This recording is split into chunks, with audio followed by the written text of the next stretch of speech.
Hi guys, Anthony here from BarbellScholar.com coming to you today with another video, and today we are going to talk about bodybuilding. And first, if you're new to the channel, be sure to click the subscribe button and click the bell for more notifications for any future videos we produce.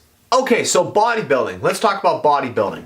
Bodybuilding is a very, very difficult sport where you work out pretty much every single day of your life, try to get as lean as possible while packing on as much muscle as possible, and trying to have perfect proportions while standing on stage. Very, very difficult and tedious process. So with that said, why make the process more difficult? Let's talk about ways we can improve bodybuilding and make the process a little easier on yourself. And I have 3 tips I think are really going to help you guys better yourselves in your bodybuilding journey. The first tip is you want to try to work out as early in the morning as you possibly can. If you go to the gym too late at night, it's going to disturb your sleep. Sleep is vital for your muscle growth. If you're not sleeping the proper amount of time, you are going to interrupt the hormonal differences in your body, which is going to cause you to not build as much muscle as you are capable of building. Therefore, you want to go to the gym as early in the morning as humanly possible so you can work on packing muscle and at the same time keeping the fat off every morning. Tip number 2, it is all about volume. I've said it before and I will say it again. Fitness and the game of strength training is nothing but a giant math problem.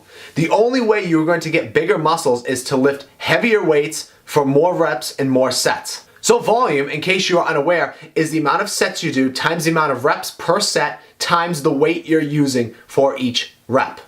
That is volume. And if you want to pack on as much muscle as possible, you have to increase the amount of volume gradually over time. So when you first start out, you might have a hard time dumbbell bench pressing the 50-pound dumbbells, but as time goes on, you want to gradually work your way up to pressing the hundreds for reps. Pressing the hundreds for reps is obviously going to give your muscles more of a pump and more growth than pressing the 50s for reps. That is just basic physics. You want to progress volume gradually over time. So when you're first starting out, your temptation may be to throw a shit ton of weight on the bar or throw a shit ton of weight in your hands for dumbbells and try to just press out as many reps as you can.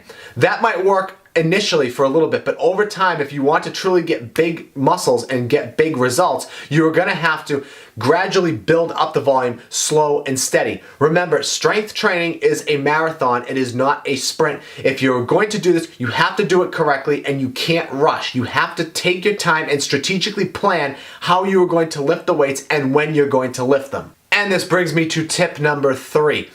Make sure you are always being diet conscious. What do I mean by being diet conscious? Well, like I went over in my previous video about muscle building diets, which you can find right here, I discussed how people do a dirty bulk for the winter months, which we are coming into now, versus a clean bulk.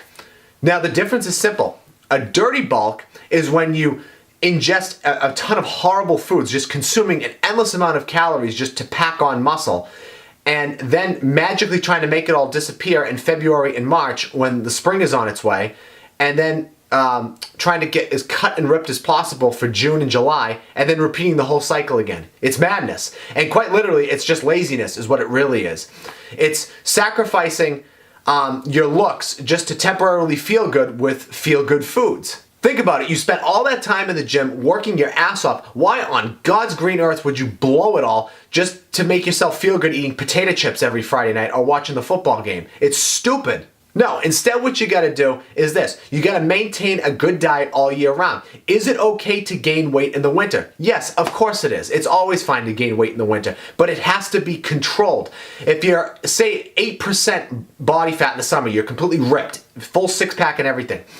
When you're going into the winter months, is it okay to go up to, say, 10 or 11% body fat? Yeah, it's fine. I do it. Everyone does it. That's fine. That's not a big deal. But going from, say, 8% up to 16% or going to 20%, that's just stupid. But again, you see so many people doing it. They start to look good and they start to slack off on their diets and start to slack off on making progress, so they give in to feel-good pleasures. You see them all the time going out for ice cream, going out to dinner, going to fast food restaurants, just eating crap food and thinking, oh, I'll just work it off and I'll just lose it sometime in the future. Well, let me tell you something. There are 7 days per week and some day is not one of them. You got to get started on it. You got to do it every single day. And guys, just a quick bonus tip for you for the end of the video. Another thing is do not ever neglect strength training. Remember, I said volume was lifting the heaviest amount of weight you can for the most amount of reps for the most amount of sets. What determines how heavy of a weight you can lift? Well, obviously how strong you are. So why would you neglect strength training? You wouldn't, is the answer, but yet so many bodybuilders do it. All they do is they just do high volume training, which is called the repetitive method, but they never ever do maximal effort training, which is what most powerlifters and strongmen do. Which is a shame, really, because they can all learn something from each other. Why would you be on the bench press doing 225 for reps and instead do a single set of 3 with 315, 335 and up, and trying to build as much weight as you can for a max set? Why wouldn't you do that instead of doing the 225 for reps?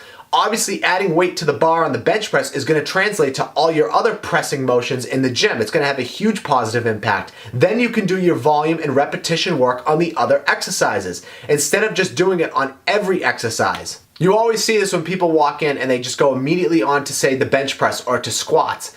And rather than doing them for a 1 repetition max or going as heavy as possible, instead what they do is they just put on moderate to moderate heavy weight and they just rep it out as much as they can. And I have nothing against repping it out. There's a time and a place for it. But your primary concern on the big lifts, the big exercises that work the most amount of muscle groups, should be to lift as much weight as possible, because those exercises are going to translate better to the repetitive exercises later. So remember, after you're done with your big lifts, you want to go to smaller lifts and you want to rep them out for as many reps as possible. That's going to add to the big lifts, and also it's going to make your muscles grow bigger. That's my final tip for you guys. Okay, and that brings us to the end of the video. So if you guys liked the video, and I hope you liked it, please be sure to click the like button.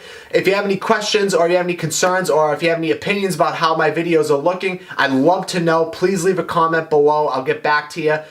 And of course, if you haven't already, please be sure to subscribe and click the bell for more notifications.